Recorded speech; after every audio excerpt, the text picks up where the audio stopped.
नमस्कार, बघूयात आजचा पहिला प्रकार। ही भाजी तयार करण्यासाठी इथे मी अर्धा पत्ता कोबी घेतलेला आहे, पण यातील देखील आपल्याला अर्धाच पत्ता कोबी वापरायचा आहे या पद्धतीने। आता आपण याला किसून घेऊया। पत्ता कोबीमध्ये भरपूर पाण्याचं मॉइश्चर असतं, त्यामुळे आपल्याला यातील जे पाणी आहे तर ते असं काढून घ्यायचं आहे। त्यासाठी एक बाउल मी घेतलेला आहे, त्यावरती एक सुती कापड ठेवला आणि किसून घेतलेला पत्ता कोबी आपल्याला या कापडामध्ये ठेवून घ्यायचे आणि याची आपल्याला अशी पोटली तयार करायची। आता या पत्ता कोबीतील जेवढं पाणी आहे ते असं हाताने दाबून दाबून आपल्याला काढून घ्यायचं आहे। पत्ता कोबीचं हे पाणी फेकून न देता आपल्याला पुढे भाजीसाठी वापरायचं आहे। आता या पत्ता कोबीमध्ये पाव चमचा हळदी पावडर घालायची, अर्धा चमचा लाल तिखट घालायचं, पाव चमचा गरम मसाला घालायचा आणि अर्धा चमचा धणे पावडर घालून घ्यायची आणि पाव चमचा जिरे पावडर घालायची। सगळे मसाले छान यामध्ये मिक्स करून घ्यायचे। आता यामध्ये थोडं थोडं करून आपल्याला बेसन पीठ घालायचे। इथे मी 1 वाटी बेसन पीठ घेतलेलं आहे, यातील 3 चमचे बेसन पीठ सुरुवातीला यात घातलेलं आहे। चवीप्रमाणे मीठ घालायचे आणि याला मिक्स करून घ्यायचे। इथे आपल्याला जसं लागेल तसं बेसन पीठ यामध्ये ॲड करत जायचं आहे। मला असं वाटतं यामध्ये आणखी बेसन पीठ बसेल, त्यामुळे पुन्हा मी पोहे खायचे 3 चमचे यात बेसन पीठ घातलं, बारीक चिरलेली कोथिंबीर घालून घेतली आणि छान याला मिक्स करून घेतलं। टोटल इथे आपण 6 चमचे बेसन पीठ एवढं वापरलेलं आहे। आता हाताला तेल लावायचं आहे आणि याचे छोटे छोटे साधारण लिंबाच्या साईज एवढे आपल्याला असे बॉल्स तयार करून घ्यायचे आहे। असे हे बॉल्स तयार करून घेतल्यानंतर लगेच आपल्याला तेलामध्ये घालून घ्यायचे आहे आणि यांना क्रिस्पी आणि कुरकुरीत होईपर्यंत हलक्या गुलाबी रंगावरती आपल्याला फ्राय करून घ्यायचं आहे। असे बॉल्स फ्राय करत असताना असं चमच्याने मिक्स करत जायचं आहे आणि यांना फ्राय करून घ्यायचं, म्हणजे एकसारख्या रंगावरती हे बॉल्स फ्राय होतात। इथे मी हे सगळे बॉल्स याच पद्धतीने फ्राय करून घेतलेले आहे। आता भाजी तयार करण्यासाठी कढईमध्ये 3 छोटे चमचे तेल घालून घेतलं। तेल चांगलं कडकडीत गरम झाल्यावरती 1 चमचा मोहरी घालायची। मोहरी तडतडल्यानंतर यामध्ये पाव चमचा हिंग घालायचा, 1 चमचा जिरं घालायचं आणि 1 मोठी वाटी भरून यामध्ये कांदा घालून घ्यायचा आहे। कांदा आता मऊ होईपर्यंत आपल्याला चांगला परतून घ्यायचा आहे। कांदा परतल्यानंतर यामध्ये 1 चमचा आलं लसूणची पेस्ट घालायची आणि याला देखील कांद्यासोबत परतून घ्यायचं। आता यामध्ये अर्धी वाटी टोमॅटोची पेस्ट घालून घ्यायची आहे आणि ही पेस्ट देखील 3 ते 4 मिनिटं कांद्यासोबत आपल्याला चांगली परतून घ्यायची आहे। याला मी परतून घेतले। आता यात पोहे खायचे 2 चमचे दही घालायचं आहे। दही नसेल तर तुम्ही ते दुधावरची साय सुद्धा वापरू शकता, पण दही किंवा दुधाची साय वापरल्यामुळे भाजीची चव अगदी भन्नाट लागते। 1 चमचा यात लाल तिखट घातलं, 1 चमचा काश्मीरी मिरचीचं तिखट घातलं रंगासाठी, पाव चमचा हळदी पावडर घातलेली आहे, 1 चमचा काळा मसाला आणि 1 चमचा धणे पावडर घालून घेतली। सगळे मसाले छान आपल्याला कांद्यासोबत 2 ते 3 मिनिटं परतून घ्यायचे। याला परतून घेतल्यानंतर जे पत्ता कोबीचं पाणी होतं तर ते आपल्याला यामध्ये घालून घ्यायचं आहे। झाकण ठेवून वाफेमध्ये 2 मिनिटं आपल्याला या भाजीवरती एक वाफ काढून घ्यायची आहे। भाजीवरती मस्त एक वाफ आलेली आहे। आता भाजीमध्ये आपल्याला पाणी घालून घ्यायचंय, तर इथे मी पाणी गरम करून घेतलेलं आहे। साधारण इथे मी 1.5 ग्लास पाणी यामध्ये घालून घेतलं। तुम्ही ग्रेव्हीची थिकनेस पाहून घ्या, या पद्धतीची आहे। तुम्हाला आवडेल तशी तुम्ही भाजीची थिकनेस ठेवू शकता। चवीप्रमाणे यात मीठ घालून घ्यायचं आहे। याला मिक्स करायचे आणि भाजीला एक खडखडून उकळ काढून घ्यायचे। भाजीला उकळ आल्यानंतर यामध्ये तयार करून घेतलेले पत्ता कोबीचे हे बॉल्स आपल्याला यात घालून घ्यायचे आहे। आता ही भाजी गॅसच्या मंद आचेवरती 5 ते 6 मिनिटं आपल्याला मस्त शिजवून घ्यायची आहे। इथे मी भाजी मस्त शिजवून घेतलेली आहे। सगळ्या शेवटी बारीक चिरलेली कोथिंबीर यावरती घालून घ्यायची। तयार झाली इथे आपली मस्त अशी चमचमीत पत्ता कोबीची भाजी। चवीला अगदी भन्नाट लागते। नक्कीच एकदा या पद्धतीने ट्राय करून बघा। प्रकार क्रमांक 2। आता ही भाजी तयार करण्यासाठी अर्धा दुधी भोपळा घेतलेला आहे। दुधी भोपळ्याचा देठाचा भाग कट करून घ्यायचा आहे आणि या दुधी भोपळ्यावरची साल आपल्याला काढून घ्यायची आणि याचे असे काप करून घ्यायचे। आता कुकरमध्ये दुधी भोपळ्याचे काप घालून घ्यायचे। यामध्ये पाव वाटी तुरीची डाळ घालायची आहे। ही डाळ मी 2 ते 3 वेळेस स्वच्छ धुवून घेतलेली आहे। 1 ग्लास यात पाणी घालायचे आणि कुकरचं झाकण लावून कुकरच्या 3 शिट्ट्या आपल्याला काढून घ्यायचे।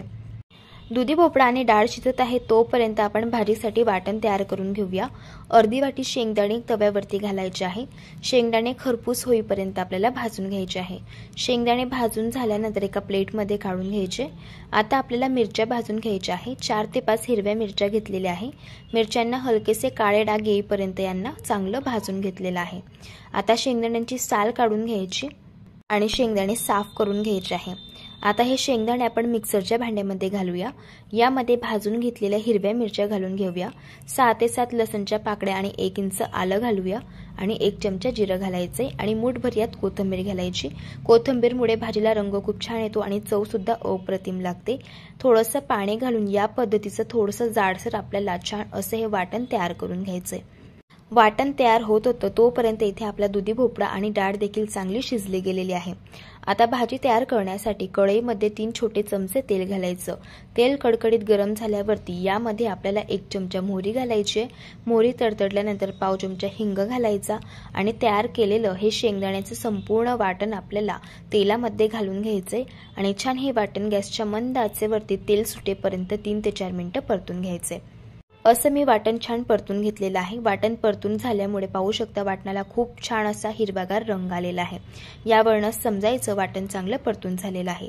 पाव चमचा यात हळदी पावडर, पाव चमचा गरम मसाला आणि 1 चमचा धणे पावडर घालून पुन्हा छान वाटण मी परतून घेतलं। यामध्ये आता अर्धा ग्लास पाणी घालायचं आहे आणि वाटण चांगलं मिक्स करून घ्यायचे। मंडळी, जर तुम्ही चॅनलवरती नवीन असाल तर चॅनलला सबस्क्राइब करा आणि शेजारील बेल आयकॉन सुद्धा प्रेस करा, म्हणजे जो व्हिडिओ सगळ्यात आधी चॅनलवरती अपलोड होईल त्याचं नोटिफिकेशन तुम्हाला सगळ्यात आधी मिळेल। आता आपण दुधी भोपळा आणि डाळ शिजवून घेतलेली होती, तर हे सगळं आपल्याला मिश्रण या भाजीमध्ये घालून घ्यायचं आहे। यात गरम करून घेतलेलं 1 ग्लास पाणी घालायचे। भाजीची थिकनेस तुम्ही तुमच्या आवडीप्रमाणे कमी जास्त करू शकता। चवीप्रमाणे मीठ घालायचे आणि गॅसच्या मंद आचेवरती भाजी 4 ते 5 मिनिटं उकळून घ्यायची आहे। इथे मी भाजी मस्त उकळून घेतलेली आहे। सगळ्यात शेवटी बारीक चिरलेली कोथिंबीर घालून घ्यायची। तयार झाली इथे आपली मस्त अशी दाणे लावून केलेली दुधी भोपळ्याची भाजी। चवीला अगदी भन्नाट लागते। नक्कीच या पद्धतीने तुम्ही ट्राय करून बघा। प्रकार क्रमांक 3, ही भाजी तयार करण्यासाठी सगळ्यात आधी वाटण तयार करून घेऊया। तर त्यासाठी 1 चमचा धणे कढईमध्ये मी भाजून घेतले। त्याच कढईमध्ये 2 चमचे सुक्या खोबऱ्याचे काप आपल्याला हलकेसे गुलाबी रंगावरती भाजून घ्यायचे आहे। खोबरं आणि इथे आपले धणे भाजून झाले। आता 1 चमचा फुटाण्याची डाळ हलकेसे काळे डाग येईपर्यंत भाजून घ्यायची आहे। फुटाण्याच्या डाळमुळे भाजीला छान दाटसरपणा येतो आणि भाजीची चव सुद्धा अप्रतिम लागते। आता एक मोठी वाटी भरून आपल्याला कांदा देखील भाजून घ्यायचा आहे। कांदा भाजत असताना पोहे खायचा 1 छोटा चमचा यात तेल घालायचं आणि छान हा कांदा हलक्या गुलाबी रंगावरती भाजून घ्यायचा। कांदा देखील भाजून झालेला आहे। इथे आपण जेवढे मसाले भाजून घेतले तेवढे सगळे थंड होण्यासाठी एका प्लेटमध्ये काढून घेतलेले आहे। मसाले थंड होत आहे तोपर्यंत आपल्याला पनीर फ्राय करून घ्यायचे। तर इथे मी पाव किलो पनीर घेतलेलं आहे। पनीर आपल्याला हलक्या गुलाबी रंगावरती चांगलं फ्राय करून घ्यायचे। पनीर फ्राय करून घेतल्यामुळे भाजीला चव खूप छान येते आणि मस्त अशी टेस्टी भाजी ही तयार होते। इथे मी पनीर मस्त फ्राय करून घेतलं। आता आपण याला काढून घेऊया। आता आपण भाजीसाठी वाटण बनवून घेऊया। सुरुवातीला आपण खोबरं, धणे आणि फुटाण्याची डाळ भाजून घेतली होती, त्याला मिक्सरच्या भांड्यामध्ये घालायचं। यामध्ये 1 इंच आलं, 6 ते 7 लसणच्या पाकळ्या आणि 1 चमचा जिरं घातलं आणि छान याला वाटून घेतलं। यामध्येच 1 वाटी आपल्याला पिकलेलं टोमॅटो घालायचं आहे आणि भाजून घेतलेला कांदा घालून घ्यायचा आहे। थोडंसं पाणी घालून याची आपल्याला अगदी बारीक पेस्ट तयार करून घ्यायची आहे। इथे आपलं हे वाटण तयार झालेलं आहे। आता भाजी तयार करण्यासाठी कढईमध्ये मी तेल गरम करून घेतलेलं आहे। यामध्ये हे वाटण घालायचे आणि सुरुवातीला छान हे वाटण तेलामध्ये मिक्स करून घ्यायचे। लगेच यामध्ये मसाले घालायचे। 1 चमचा काळा मसाला घालायचा। याची रेसिपी चॅनलवरती आहे, लिंक तुम्हाला डिस्क्रिप्शन बॉक्समध्ये मिळेल। आणि 1 चमचा लाल तिखट घालायचे। तिखट आवडीप्रमाणे कमी जास्त करू शकता। आणि पाव चमचा यामध्ये मी गरम मसाला देखील घालून घेतलेला आहे। आता वाटणाला तेल सुटेपर्यंत वाटण चांगलं परतून घ्यायचे। इथे मी वाटण चांगलं परतून घेतलेलं आहे। पाहू शकता वाटणाला मस्त तेल सुटलेलं आहे आणि हे वाटण मस्त असं रेवाड दिसत आहे। यावरून समजायचं की वाटण चांगलं परतून झालेलं आहे। यात आता आपल्याला 1 ग्लास पाणी घालून घ्यायचं आहे आणि छान याला मिक्स करून घ्यायचे आणि तेल सुटेपर्यंत 2 मिनिटं याला पुन्हा आपल्याला शिजवून घ्यायचे। पाहू शकता पुन्हा मसाल्यावरती मस्त असं तेल आलेलं आहे। यावरून समजायचं की इथे आपला हा मसाला परफेक्ट भाजून झालेला आहे। यात आता 1 वाटी मी फ्रोझन वाटाणे घालून घेतलेले आहे आणि फ्राय करून घेतलेलं पनीर घातलेलं आहे। गरम करून घेतलेला आता 1 ग्लास पाणी घालून घेतलं आणि भाजी चांगली मिक्स करून घेतली। भाजीची थिकनेस तुम्ही तुमच्या आवडीप्रमाणे कमी जास्त करू शकता। आता सगळ्यात शेवटी भाजीमध्ये चवीनुसार मीठ घालायचं आणि गॅसच्या मंद आचेवरती भाजी 3 ते 4 मिनिटं मस्त उकळून घ्यायची। भाजीला मस्त उकळ आलेली आहे। बारीक चिरलेली कोथिंबीर घालायची। तयार झाली अगदी हॉटेलसारखी इथे आपली मटर पनीरची भाजी। चवीला अगदी भन्नाट लागते। या पद्धतीने तुम्ही एकदा नक्कीच ट्राय करून बघा। प्रकार क्रमांक 4। आता ही भाजी बनवण्यासाठी आपल्याला एका बाउलमध्ये 2 ग्लास गरम करून घेतलेलं पाणी घालायचं आहे। यामध्ये 1 वाटी सोयाबीन वडी घालून घ्यायची आहे। आता याला मिक्स करून घ्यायचं आणि यावरती झाकण ठेवायचं आणि 10 ते 15 मिनिटं ही सोयाबीन वडी आपल्याला भिजण्यासाठी ठेवायची आहे। आता सोयाबीन वडी भिजत आहे तोपर्यंत आपण भाजीसाठी वाटण तयार करून घेऊयात। 1 वाटी आपल्याला मिक्सरच्या भांड्यामध्ये कांदा घालून घ्यायचा आहे। 1 वाटी यामध्ये आपल्याला टोमॅटो घालून घ्यायचा आहे। 1 इंच आलं आणि 6 ते 7 लसणच्या पाकळ्या घालून घ्यायच्या आहे। 1 चमचा जिरं घालायचं आहे आणि 1 चमचा फुटाण्याची डाळ घालायची आहे। फुटाण्याची डाळ घातल्यामुळे भाजी चवीला अप्रतिम लागते। आता थोडंसं पाणी घालायचं आणि आपल्याला हे वाटण अगदी बारीक असं वाटून घ्यायचं आहे। इथे मी वाटण बारीक वाटून घेतलेलं आहे। आता वाटण तयार होत होतं तोपर्यंत इथे आपली सोयाबीन वडी देखील चांगली भिजली गेलेली आहे। आता यावरचं झाकण काढून घ्यायचं आणि आपल्याला या सोयाबीन वडीमधील जे पाणी आहे ते पूर्णपणे अशा पद्धतीने हाताने पिळून घ्यायचं आहे। अशाच प्रकारे मी सर्व वड्यांमधील पाणी हे काढून घेतलेलं आहे। आता आपण लगेच भाजी बनवायला सुरुवात करूयात। भाजी तयार करण्यासाठी इथे मी कढईमध्ये तेल गरम करून घेतलेलं आहे। आता तयार करून घेतलेलं हे जे वाटण आहे तर ते तेलामध्ये घालून घ्यायचं आणि सुरुवातीला याला मिक्स करून घ्यायचं आणि लगेच यामध्ये आपल्याला मसाले घालून घ्यायचे आहे। 1 चमचा लाल तिखट घालायचं, 1 चमचा काश्मीरी मिरचीचं तिखट घालायचं रंगासाठी, 1 चमचा काळा मसाला घालून घ्यायचा आहे, पाव चमचा हळदी पावडर घालायची आहे, पाव चमचा गरम मसाला घालायचा आहे आणि 1 चमचा धणे पावडर यामध्ये घालायची आहे आणि पाव चमचा हिंग यामध्ये घालूया। आता हे सर्व मसाले आपल्याला वाटणामध्ये मिक्स करून घ्यायचे आहे आणि हे वाटण गॅसच्या अगदी मंद आचेवरती तेल सुटेपर्यंत 4 ते 5 मिनिटं आपल्याला सतत मिक्स करत भाजून घ्यायचं आहे। इथे मी तेल सुटेपर्यंत वाटण चांगलं भाजून घेतलेलं आहे। आता यामध्ये आपल्याला 1 वाटी पाणी घालून घ्यायचं आहे आणि याला मिक्स करून घ्यायचं आहे। आता या मसाल्यावरती झाकण ठेवायचंय आणि आपल्याला 1 वाफ यावरती काढून घ्यायची आहे।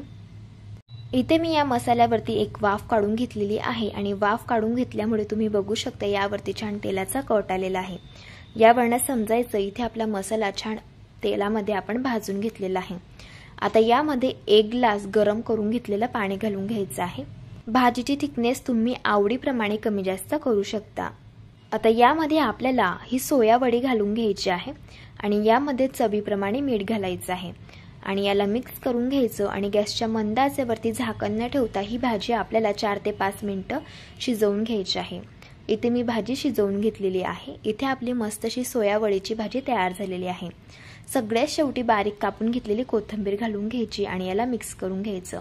ही भाजी चवीला अप्रतिम लागते। लहान काही मोठे सुद्धा फार आवडीने खातील इतकी चविष्ट तयार होते। ही भाजी देखील भातासोबत, भाकरीसोबत, चपातीसोबत अप्रतिम लागते। अशा पद्धतीने तुम्ही एकदा ट्राय करून बघा। प्रकार क्रमांक 5। मध्ये आपल्याला 2 ग्लास पाणी घालून घ्यायचं आहे। यामध्ये चवीप्रमाणे मीठ घालायचं आहे आणि पाण्याला एक खडखडून उकळ काढून घ्यायची आहे। पाण्याला उकळ आलेली आहे। आता यामध्ये आपल्याला 1 वाटी मकीचे दाणे घालून घ्यायचे आहे। हे दाणे आपल्याला 4 ते 5 मिनिटं शिजवून घ्यायचे आहे। आता मकीचे दाणे शिजत आहे तोपर्यंत आपल्याला एक वाटण तयार करून घ्यायचं आहे। आता एका मिक्सरच्या भांड्यामध्ये 7 ते 8 काजू घालायचे आहे। यामध्ये पाव वाटी मकीचे दाणे घालून घ्यायचे आहे। 1 इंच आल्याचे काप घालायचे आहे आणि 6 ते 7 लसणच्या पाकळ्या घालायच्या। 1 चमचा यामध्ये जिरं घालायचं आहे आणि थोडंसं पाणी घालून याची आपल्याला बारीक पेस्ट तयार करून घ्यायची आहे। इथे मी याची बारीक पेस्ट तयार करून घेतलेली आहे। इथे आपलं हे वाटण तयार झालं। वाटण तयार होत होतं तोपर्यंत इथे आपले हे मकीचे दाणे सुद्धा शिजले गेलेले आहे। आता गॅस बंद करून घ्यायचा आणि यातील जे पाणी आहे ते पूर्णपणे आपल्याला काढून घ्यायचं आहे। हे बघा अशा पद्धतीने। आता कढईमध्ये आपल्याला 4 छोटे चमचे तेल घालून घ्यायचं आहे। यामध्ये आपल्याला 2 चमचे बटर घालून घ्यायचे। बटरऐवजी साजूक तूप सुद्धा तुम्ही ते वापरू शकता। आता तेल आणि बटर चांगलं गरम झालं। यामध्ये अर्धा चमचा मोहरी घातली। मोहरी तडतडल्यानंतर यामध्ये चिमूटभर हिंग घातला आणि एक मोठा साईजचा बारीक चिरलेला यामध्ये कांदा घालून घ्यायचा आणि 6 ते 7 कढीपत्त्याची पानं घालायची। कांदा आपल्याला हलकासा सोनेरी रंगावरती छान परतून घ्यायचा आहे। आता कांदा चांगला परतून झाला, यामध्ये आपल्याला एक मोठ्या साईजचा बारीक चिरलेलं टोमॅटो घालून घ्यायचंय। टोमॅटो आपल्याला हलकसं मऊ होईपर्यंत एक 3 ते 4 मिनिटं छान परतून घ्यायचंय। आता टोमॅटो देखील चांगलं परतून झालं, आपल्याला याला असं चमच्याने मॅश करून घ्यायचंय, म्हणजे भाजीला छान दाटसरपणा येतो। आता यामध्ये आपण तयार करून घेतलेलं वाटण घालून घेऊयात। यामध्ये आपण काजू, आलं, लसूण आणि मकीचे दाणे घालून घेतले होते। संपूर्णच वाटण आपल्याला यामध्ये घालून घ्यायचं आहे। आता हे वाटण आपल्याला गॅसच्या अगदी मंद आचेवरती 3 ते 4 मिनिटं तेल सुटेपर्यंत चांगलं परतून घ्यायचं आहे। इथे हे वाटण तेल सुटेपर्यंत चांगलं परतून झालेलं आहे। आता यामध्ये काही मसाले घालून घेऊया। पाव चमचा हळदी पावडर घालायची आहे, 1 चमचा लाल तिखट घालायचं आहे आणि 1 चमचा काश्मीरी लाल मिरचीचं तिखट घालायचं आहे रंगासाठी। 1 चमचा यामध्ये किचन किंग मसाला घालायचा आहे, पाव चमचा यामध्ये गरम मसाला घालून घेतला आणि 1 चमचा यामध्ये धणे पावडर घातली। आता हे सर्व मसाले यामध्ये छान मिक्स करून घ्यायचे आहे। मिक्सरच्या भांड्यामध्ये आपण वाटण तयार केलं होतं, तर त्याला काही वाटण लागलेलं होतं, त्यामध्येच मी अर्धा कप पाणी घालून घेतलं आणि ते पाणी यामध्ये घालून घ्यायचंय। याला मिक्स करून घ्यायचं आहे। इथे आज आपण हॉटेल स्टाईल मकीच्या दाण्यांची भाजी बघत आहोत। भाजीला चव देखील हॉटेल स्टाईल येण्यासाठी आणि त्याच चवीची तयार होण्यासाठी यामध्ये आपल्याला 4 चमचे फ्रेश क्रीम घालून घ्यायची आहे। तुम्ही ते दुधावरची साय सुद्धा घालू शकता, किंवा तुमच्याकडे जर फ्रेश क्रीम सुद्धा नसेल आणि दुधावरची साय देखील नसेल तर तुम्ही ते 2 चमचे दही घालू शकता। याला मिक्स करून घेतलं। आता यावरती झाकण ठेवायचे 2 मिनिटांसाठी आणि यावरती एक वाफ आपल्याला काढून घ्यायची आहे। 2 मिनिटं झालेली आहे, झाकण काढून घ्यायचं। आता यामध्ये हे शिजवून घेतलेले मकीचे दाणे घालून घ्यायचे, याला छान मिक्स करून घ्यायचं। यामध्ये आपल्याला 1 ग्लास गरम करून घेतलेलं पाणी घालायचंय, पुन्हा याला मिक्स करून घ्यायचं। जी हॉटेल स्टाईल भाज्या असतात तर त्यामध्ये जास्त पाण्याचा वापर केला जात नाही, अशाच पद्धतीची थोडीशी घट्टसर ही भाजी असते। यामध्ये आपल्याला चवीप्रमाणे मीठ घालून घ्यायचे आणि याला मिक्स करून घ्यायचं। आता ही भाजी आपल्याला गॅसच्या अगदी मंद आचेवरती 3 ते 4 मिनिटं झाकण न ठेवता शिजवून घ्यायची आहे। इथे मी भाजी शिजवून घेतलेली आहे। बघू शकता भाजीवरती मस्त असा कट आलेला आहे आणि भाजी दिसायला अप्रतिम दिसत आहे। यावरती बारीक चिरलेली कोथिंबीर घालून घ्यायची आणि थोडंसं पनीर आपल्याला असं यावरती किसून घालायचं आहे, म्हणजे भाजी चवीला आणखी चविष्ट तयार होते। जर पनीर नसेल तर इथे तुम्ही चीज सुद्धा वापरू शकता। आता याला मिक्स करून घ्यायचे। तयार झाली इथे आपली हॉटेल स्टाईल मकीच्या दाण्यांची भाजी। चवीला अगदी भन्नाट अशी ही तयार होते। लहान काय मोठे सुद्धा फार आवडीने खातील एवढी चविष्ट ही भाजी तयार होते। तुम्ही या भाजी सोबत चपाती खाऊ शकतात, नान खाऊ शकतात किंवा भातासोबत सुद्धा खाऊ शकता। अशा पद्धतीने एकदा ट्राय करून बघा। जर तुम्हाला आजच्या या सर्व रेसिपीज आवडल्या असेल तर रेसिपीला लाईक करा, चॅनलला सबस्क्राईब करा आणि शेजारील बेल आयकॉन प्रेस करायला विसरू नका। व्हिडिओ जास्तीत जास्त शेअर करा। तर चला भेटू एका मस्त अशा चमचमीत रेसिपी सोबत। तोपर्यंत धन्यवाद।